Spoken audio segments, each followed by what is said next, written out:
주께로 나오라. 영원하신 주께 나오라.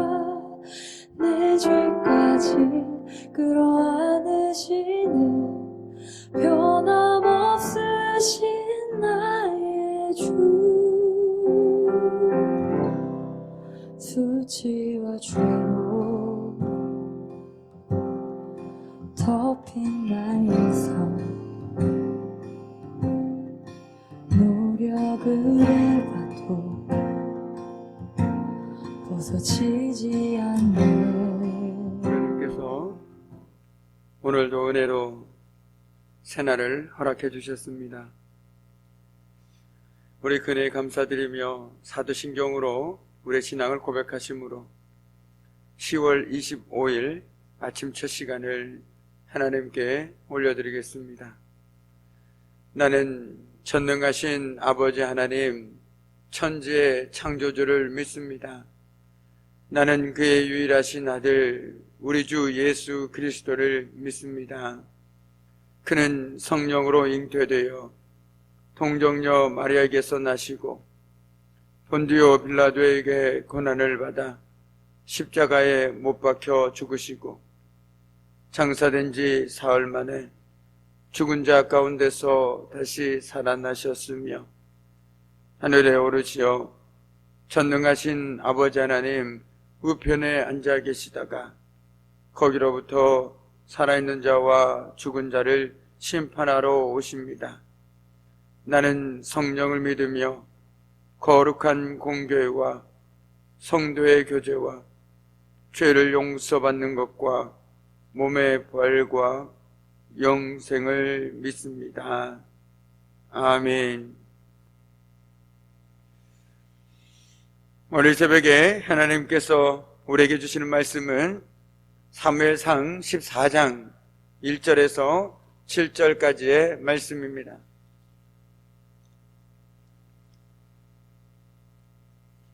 사무엘상 14장 1절에서 7절까지의 말씀,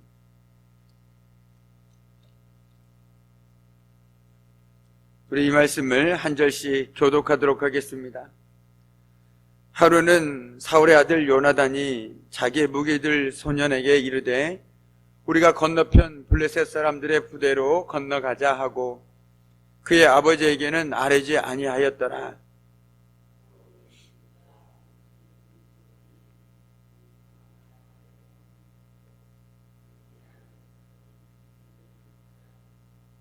아이야는 에봇을 입고 거기에 있었으니 그는 이가봇의 형제 아이두베의 아들이요 비느하스의 손자요 실로에서 여호와의 제사장이 되었던 엘리의 증손이었더라.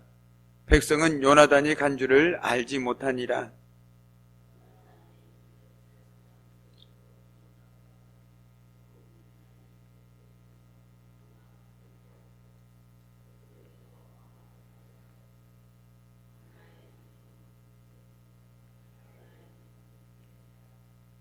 한 바위는 북쪽에서 믹마스 앞에 일어섰고 하나는 남쪽에서 게바 앞에 일어섰더라.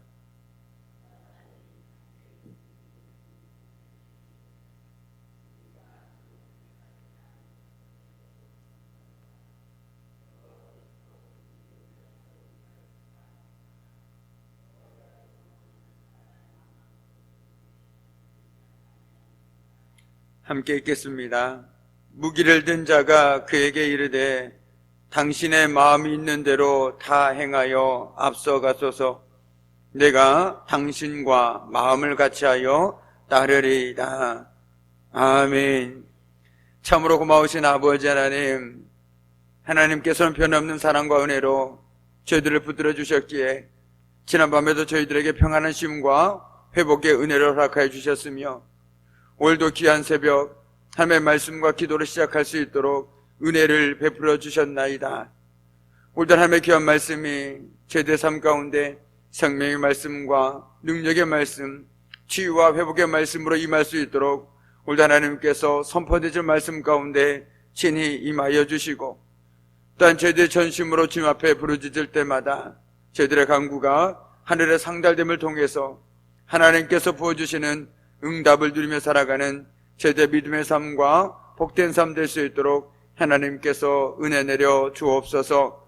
모든 것 주님께 온전히 의탁하오며 감사드리며 예수님의 이름으로 간절히 기도드립니다. 아멘. 우리는 오늘 말씀을 통해서 사울의 아들 요나단에 대해서 함께 이야기를 나눠볼까 합니다. 사울의 아들 요나단은 오늘 자기의 무기를 든 소년에게 이렇게 말하였습니다. 우리가 건너편 블레셋 사람들의 부대로 건너가자라고 말이죠. 우리는 이 말을 보면서 요나단이 상당히 무모한 말을 하고 있다라고 생각할 수밖에 없습니다.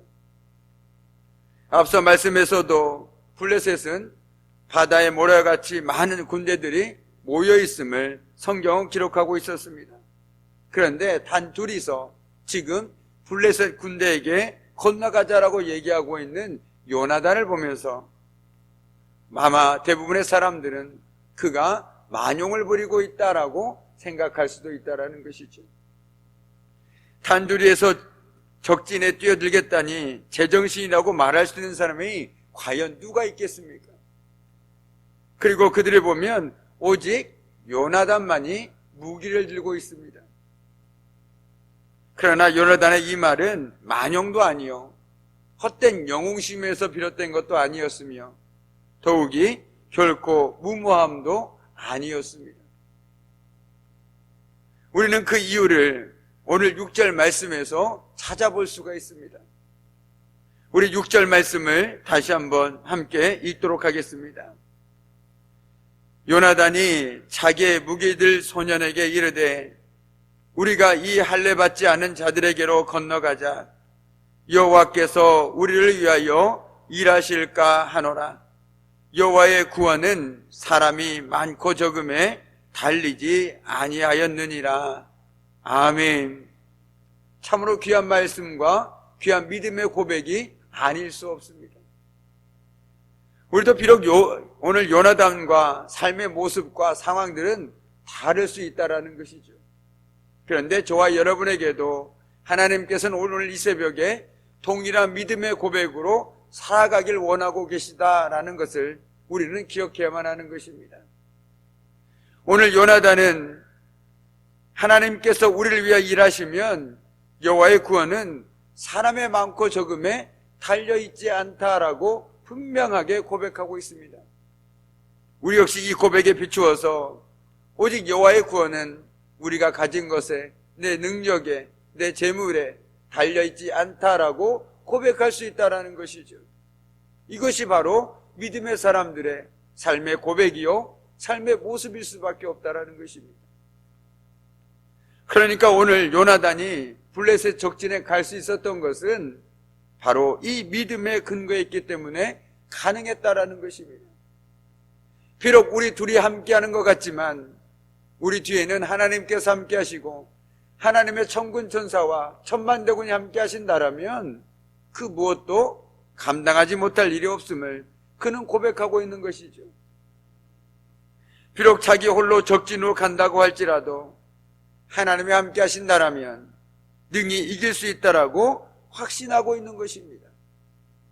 말하자면 요나단의 믿음은 환경을 초월하는 믿음이었습니다. 그런데 우리는 이 땅에 발을 딛고 살아가다 보니 환경을 초월하기보다는 환경에 얽매이는 삶을 살아갈 수밖에 없는 것이 우리의 연약한 모습이죠. 그래서 믿음으로 살아간다고 얘기하지만 우리의 믿음은 언제나 이 땅 가운데 묶여질 수밖에 없다라는 것입니다. 이 땅이 안 된다고 하면 역시 안 된다라고 우리 역시 포기해버립니다. 세상 사람들이 안 된다고 얘기하면 믿음의 사람들도 쉽게 그 말에 넘어가 버리고 맙니다. 안 되는 것이지. 그러나 오늘 요나단의 믿음은 그런 우리들에게 도전을 주고 있습니다. 세상 사람들이 아무리 안 된다고 할지라도 이 땅의 모든 소리가 부정적인 얘기를 쏟아낼지라도 하나님만이 된다라고 얘기하시면 그것은 가능한 일임을 우리는 기억해야 한다는 것입니다. 이처럼 요나단의 믿음은 환경을 초월하는 믿음이 있었기에 그는 눈에 보이는 것에 연연하지 않았습니다. 귀에 들리는 소리에 연연하지 않았습니다. 오히려 지금 내가 하나님을 온전히 바라보고 있느냐에 더 초점을 맞추고 있었다라는 것이죠. 우리가 기도할 때도 마찬가지입니다. 저도 역시 마찬가지이죠. 기도하다 보면 분명 이런 생각들이 갑자기 불쑥 튀어나올 때가 있습니다. 내가 기도한다고 될까? 이 기도가 과연 응답은 받을 수 있을까? 이런 생각들이 우리의 기도를 방해할 때가 있습니다. 그럴 때 우리에게 필요한 것이 무엇일까요?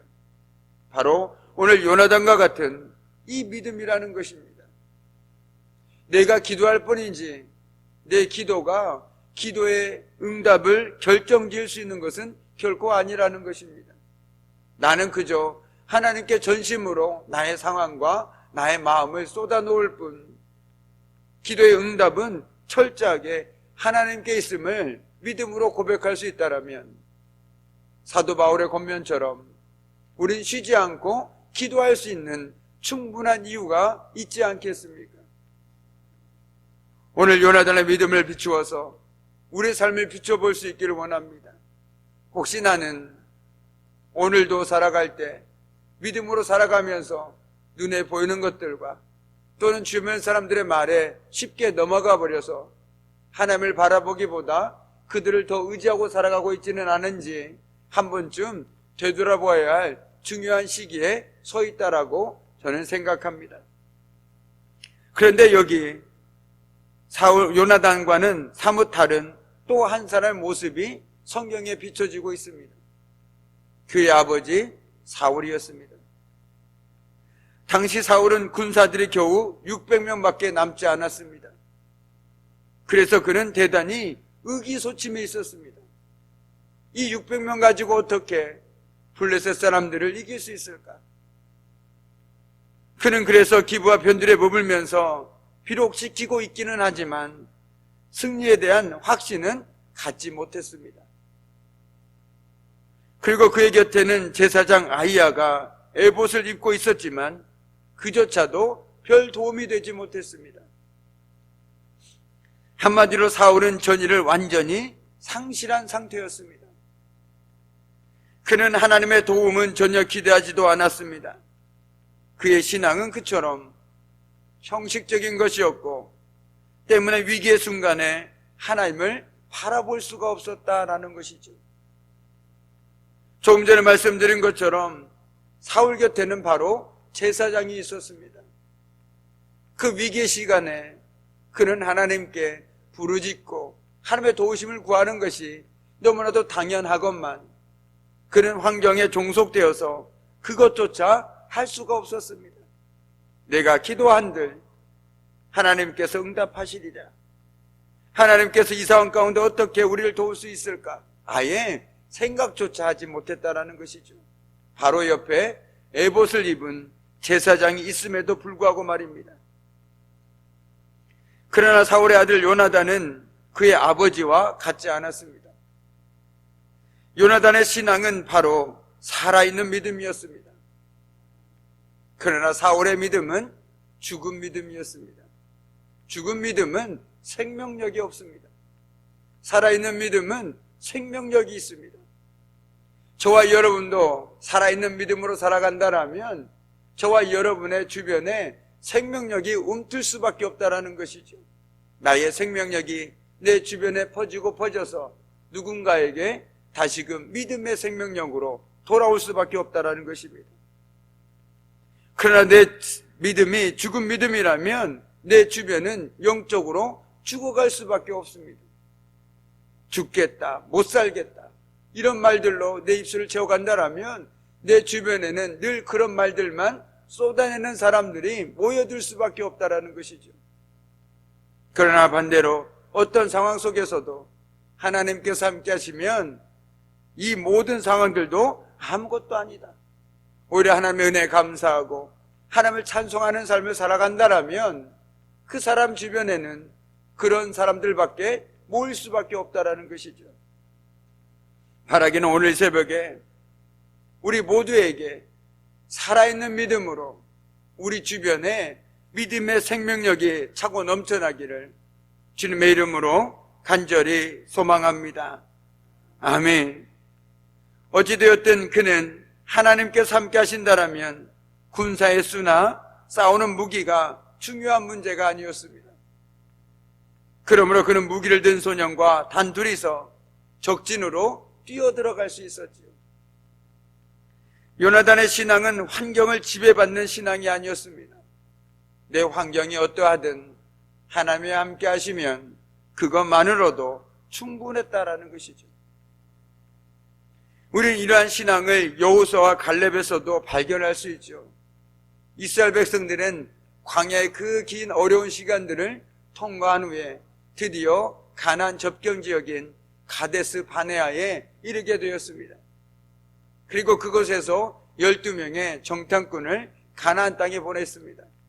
가나안 땅이 어떤 곳인지, 정말 우리가 살만한 곳인지 12명을 보내어서 그곳을 정탐하게 했죠.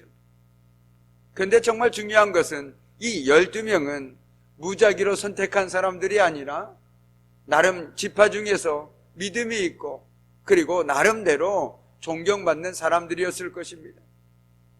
그런데 참으로 아이러니하게도 10명의 정탐꾼이 돌아와서 최종적으로 보고한 내용은 우리는 능히 올라가서 그 백성을 치지 못하리라. 그들은 우리보다 강하다 였습니다. 즉 그들은 10명의 정탐꾼이 그냥 보통 사람이었다라면 에이 저 사람이 잘못 보았을 수도 있지 라고 말할 수 있겠죠. 그러나 나름 각 지파를 대표하는 그 10명의 사람이 그것을 보고 와서 이렇게 얘기하니 그 보고를 들은 이스라엘 사람들은 얼마나 낙심했겠습니까? 저 사람이 저렇게 얘기하니 이것은 틀림없는 사실이다. 우리는 그 땅을 결코 점령할 수 없겠구나.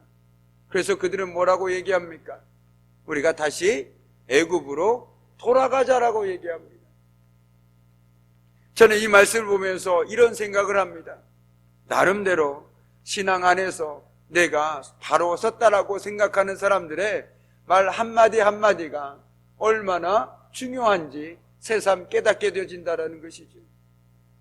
모든 사람들에게 믿음 안에서 존경받는 사람의 그 한마디는 파급력이 참으로 대단하다라는 것입니다. 우리는 믿음을 나 자신을 위해서도 필요하지만 우리 주변의 믿음의 가족을 위해서도 때로는 믿음의 말들을 과감히 선포해야 될 때가 있다라는 것입니다.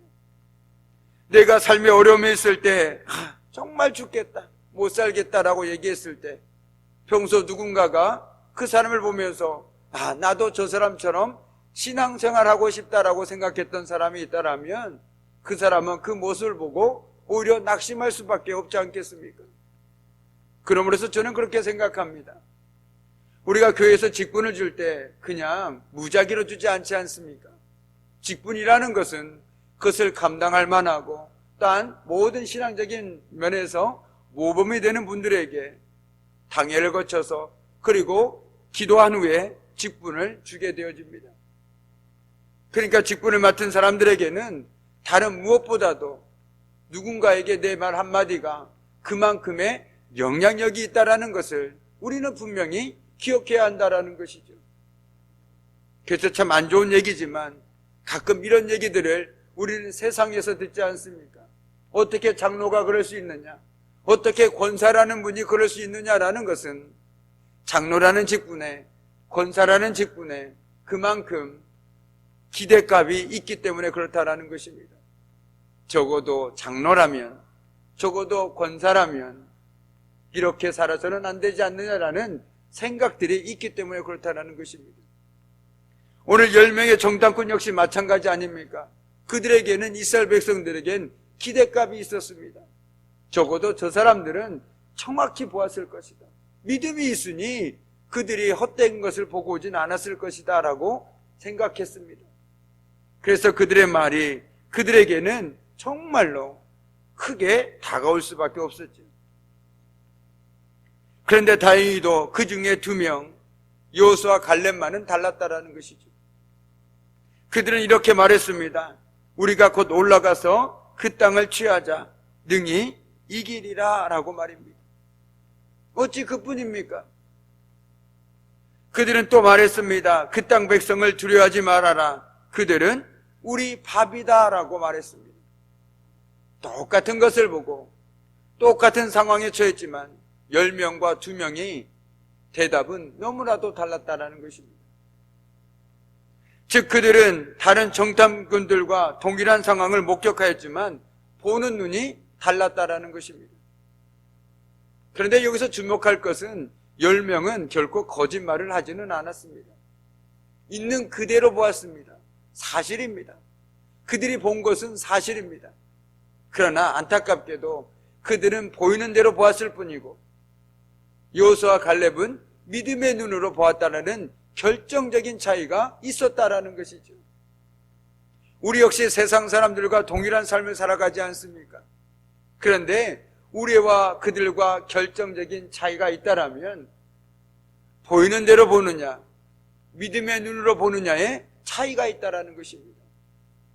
믿음의 눈으로 살아가는 사람은 사도 바울의 고백처럼 언제나 감사할 수 있고 항상 기뻐할 수 있으며 쉬지 않고 기도할 수 있는 이유가 바로 여기에 있다라는 것입니다.